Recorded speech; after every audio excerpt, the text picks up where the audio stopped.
இந்த டிப்ஸ் தெரிஞ்சா போதும். இனி உங்க பையனுக்கும் கண்டிப்பா செல்போனுக்கும் ரொம்ப தூரம்தான். ஒரு நாளைக்கு எவ்வளவு நேரம் ஸ்க்ரோல் பண்ணறார்னு ஒரு தடவை செக் பண்ணுங்க. அதுவே நம்மாளுக்கு ஃபர்ஸ்ட் ஷாக். அடுத்து ரொம்ப முக்கியம், போன் எடுத்துடாதேன்னு சொல்ல வேண்டாம். அதுக்கு பதிலா ஒரு டிராயிங் புக் கொடுங்க. கிட்டார் இல்லேன்னா ஏதாவது ஒரு படம் போடச் சொல்லுங்க.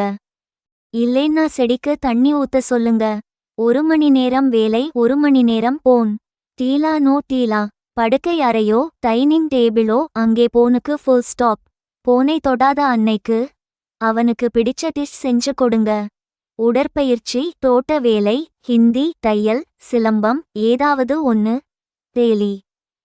3 இல்லேன்னா 4 மணி நேரம் செய்யட்டும். அப்புறம் பாருங்க, போனுக்கும் நம்ம ப்ரோவுக்கும் ரொம்ப தூரம் ஆகிரும். லாஸ்டா சொல்ல வேண்டியது என்னன்னா, போனை நம்ம தான் யூஸ் பண்ணணும், போன் நம்மளை யூஸ் பண்ணக்கூடாது. உங்க பையன் ரொம்ப ஷார்ப். அவனும் தெரிஞ்சுக்கணும், மை டைம் இஸ் மைன்.